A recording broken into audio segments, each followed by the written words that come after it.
In this lesson, we are going to talk about functions, domain, and range. The definition of a relation which is used for a function will be the pairing of input values, and we typically use x for the input value with an output value, typically y.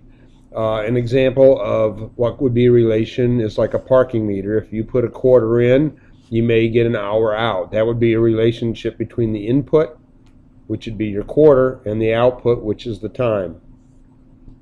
Now, there are different ways we can express relations. One of them is just like with a list of ordered pairs. We can see that we have an x value and a y value, and it's listed as an ordered pair, like a -1, 8, 0, 3, 1, -2. So that would be a relation between x and y. If x is a -1, y is 8. Here's another way we could show it. We could show it in some sort of a table where we are pairing the input values, which is this column, with the output. Still another way is a mapping diagram, which, for example, we see that the -1, if we follow the arrow, gives us an 8. So the -1 is mapped to the 8. The 0 is mapped to the 3. The 1 is mapped to the -2. Another way which we may show the relationship would be in a graph. So plotting a couple of these points that we have a -1 value for x and 8 for y. So that would be off the graph, but it would be way up here.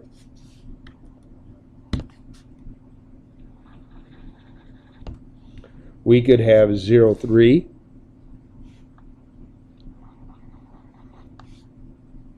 1, -2,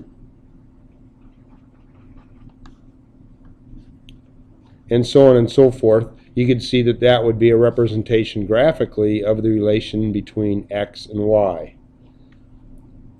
Still another way that we could show it is maybe through an equation, which in this case it's called a rule.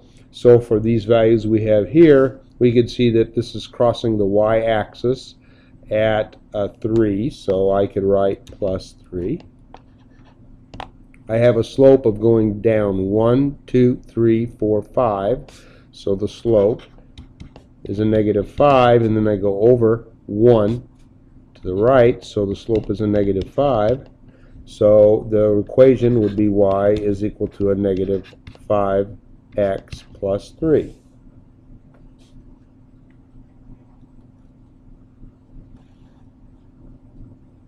The next concept to talk about is the definition of a domain and the range. The domain is the list of input values. That's what you can put in to the equation or whatever it is that you're doing. Typically, those would be the x values if we're talking about functions and the equations that we use. The range would be what comes out. If you put a certain x value in, what's going to come out of the equation. That would be an example of a range. So the range of the values that come out, and those are typically the y values. So here talking about the parking meter again, if we put a quarter in, that would be the domain. We could maybe put a nickel in or a dime. So the domain for the parking meter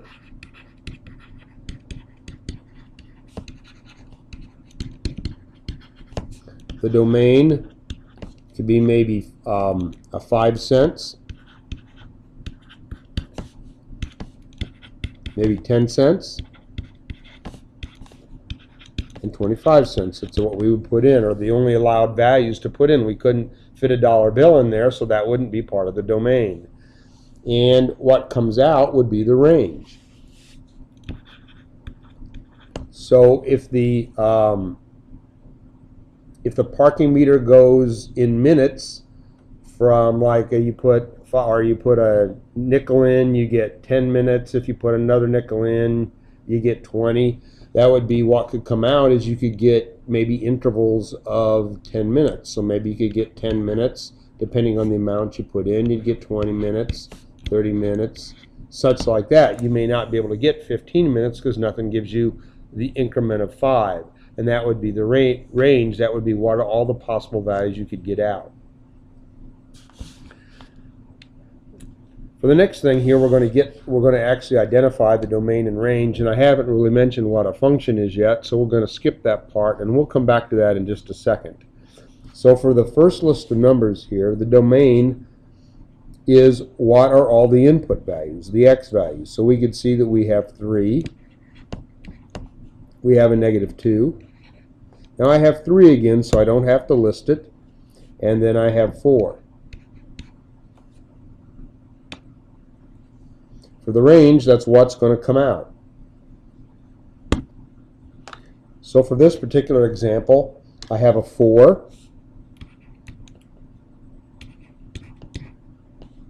I have another 4. Since I already have 4 listed, I don't have to put it again. I have a 1. And I have a 4 again. So this would be a list of my domain values. This is the list of my range values. Let's go to the next example. I have a 0, -1, -3, and 4. For outputs, I have a 2. Here I have a 3. Here I have a 1. And here I have a -3.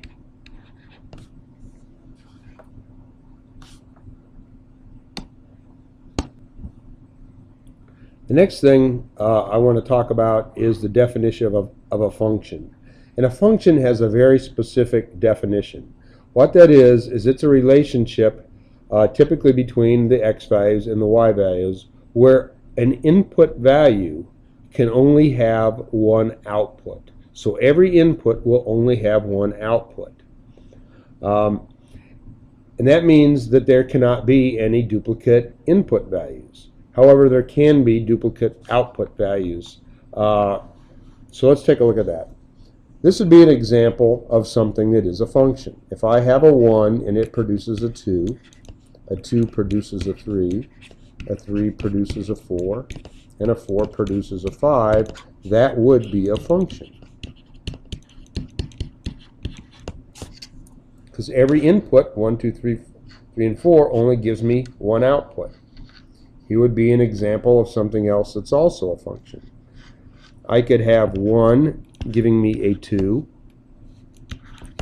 2 giving me a 3 also giving me a 3, a 4 giving me a 5.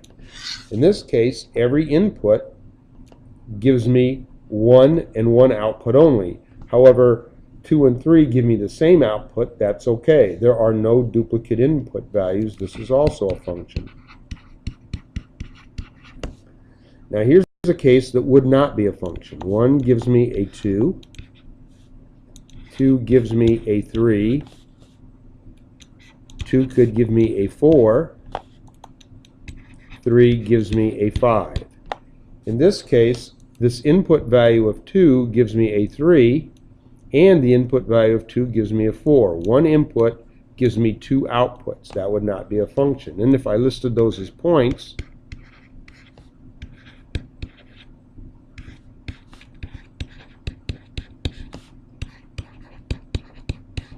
you can see that as points, this number 2 as an input is repeated, so that would not be a function.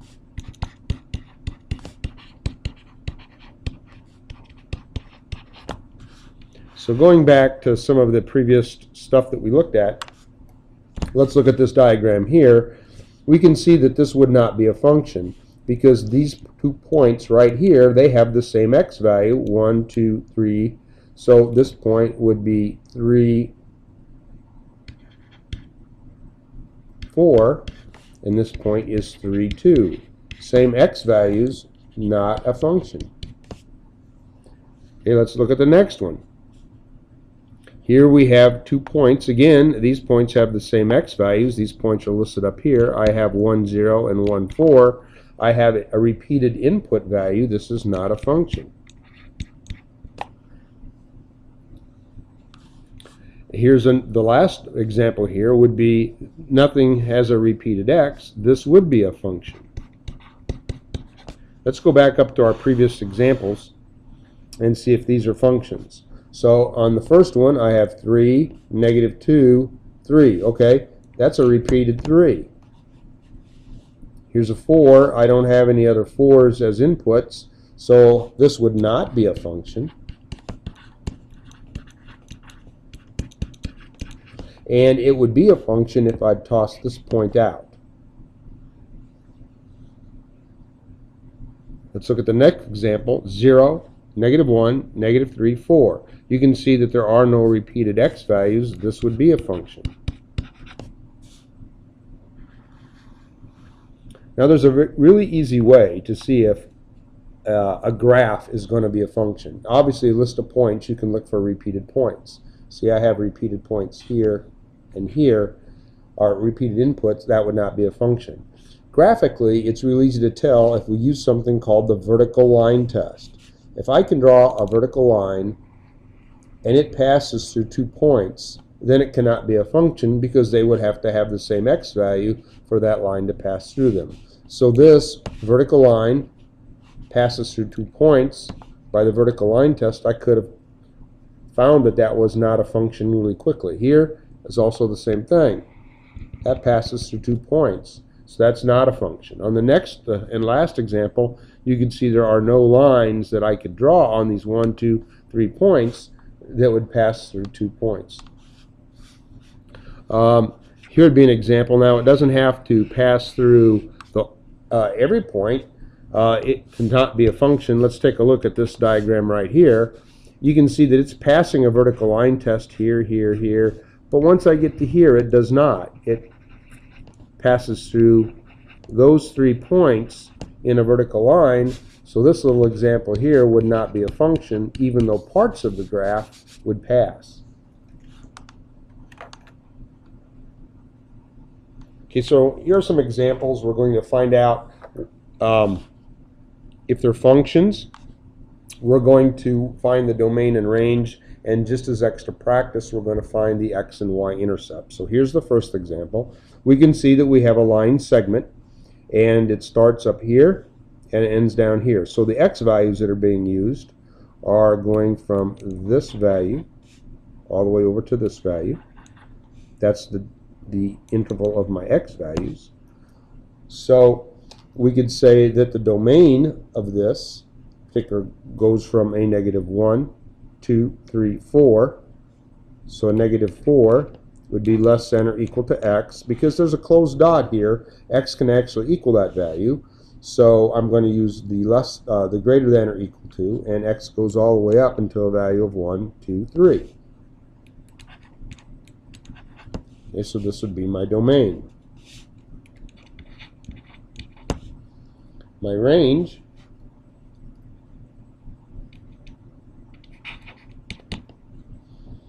is going to go, if we look at this graph, there is a closed dot, so this is the interval of my y values, and it looks like they go from a -1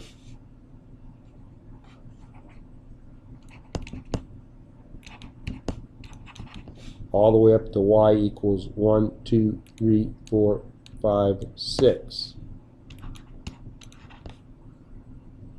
Is it a function? Well, if I draw vertical lines through there, it would all pass, so it is a function. And let's find the x and y intercepts. We can see that it's crossing the x-axis right here. That looks like 2, 0. And the y-intercept right there at 0, 2. Next one, we can see that the x values, we're going to consider that this touches right here the x-axis. So it looks to me like the x values go from 0 all the way up to 1, 2, 3, 4. The y values. And the x values look like they start over here and go all the way over. I'm assuming that the touches there and touches on the left right there. So the domain, x is going from a -1, 2, 3, 4, 5, 6, but it's actually touching there, so that'd be a -6 is less than or equal to x, going all the way up to 1, 2, 3, 4, 5, 6. Y should be the range.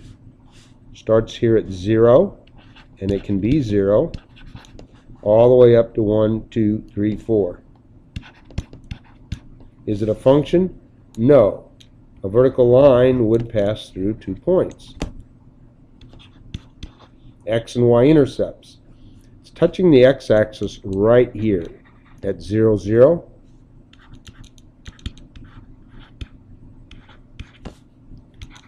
And the y-intercept, there's 2 of them. It's touching the y-axis at the origin, and it also is touching the y-axis up here at 1, 2, 3, 4. So one of the y-intercepts would be 0, 0. The other one would be 0, 4.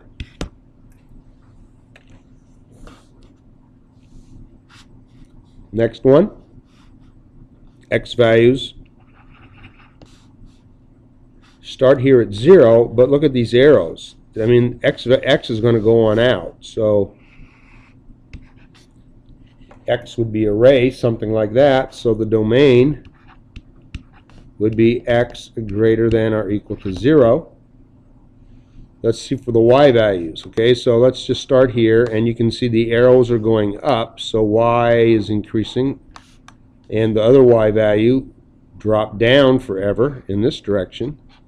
So the range y is equal to all real numbers. It can be any number. It's not limited at all. Is it a function? No. Passes through 2 points.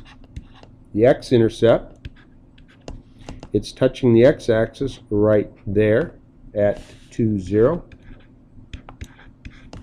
And it's touching the y-axis right at that point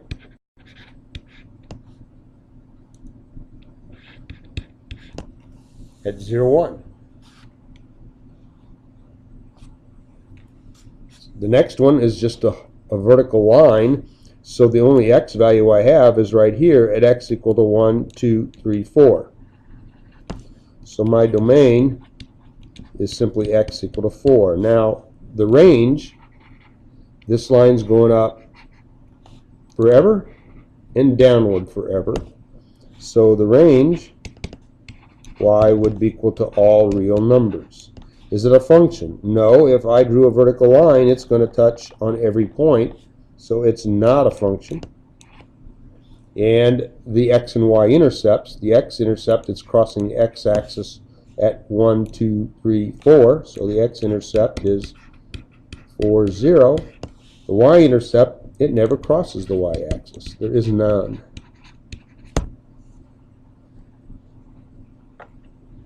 Next one. Those are my x values. And we can see that they go from a negative 1, 2, 3, 4, 5.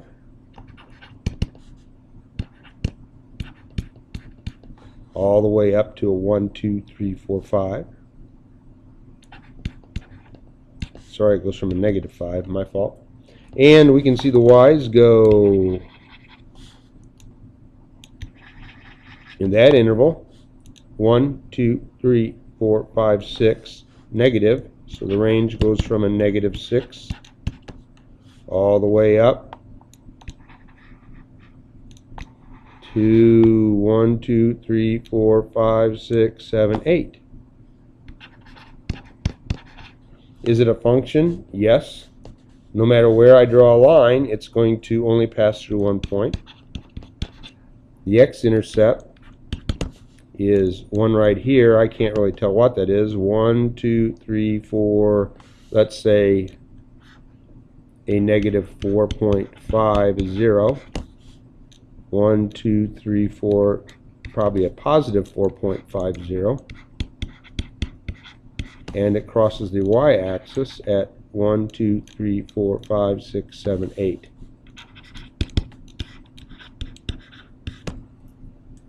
One other thing I want to touch on would be what happens if these would be open dots. So let's just consider what would happen if it would be the same kind of a graph, but if they would have open dots at the end, something like this. In that case, my domain, and consider that the numbers are the same. In this case, the domain would not actually be able to equal a negative 5 because that's an open dot, so I would have to write the domain like this. negative 5 is less than x is less than 5. And the range would start down here at a negative 6, but it's not actually equaling a negative 6. So the range would be a negative 6 is less than y, but at the top, you can see that it still actually touches that line, so that would be less than or equal to 8. So that's how we would incorporate open dots into the domain and range, is if they're open, we don't have an equal to sign.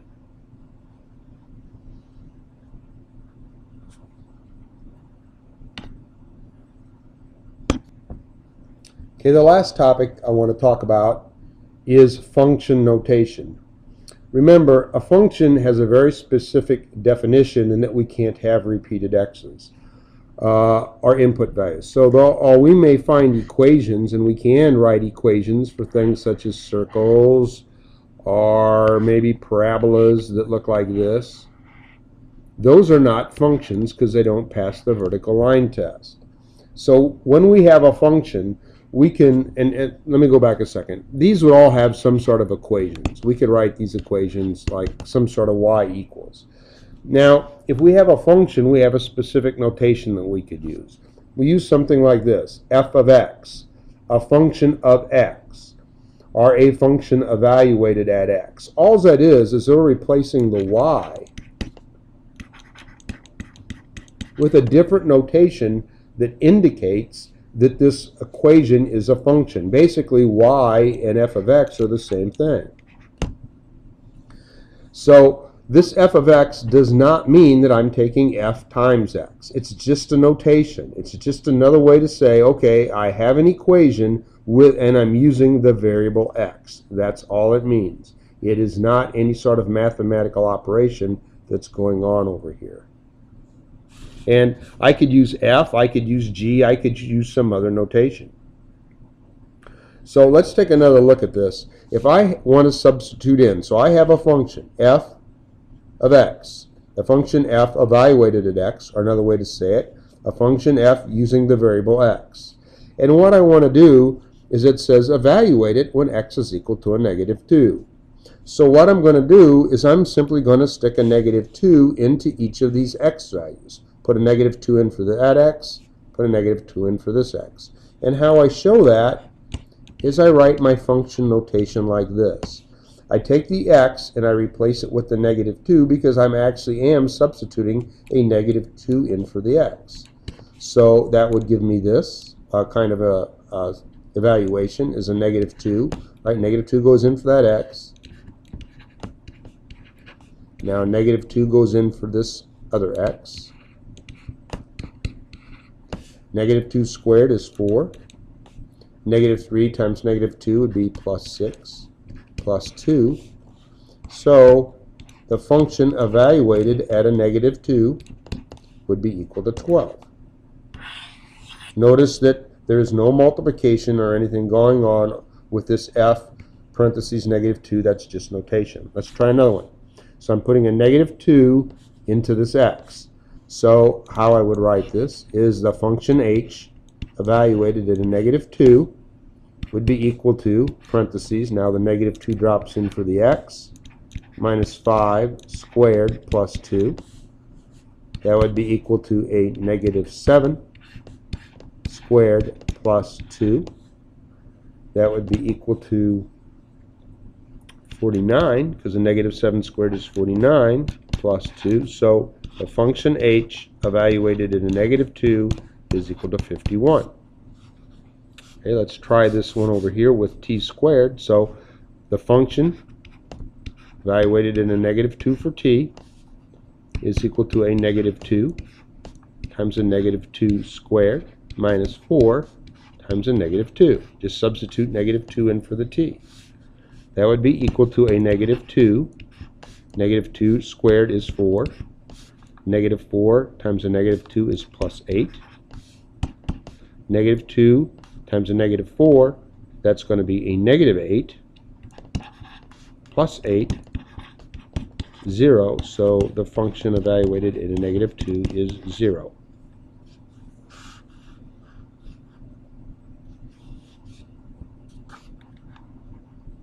Last couple examples.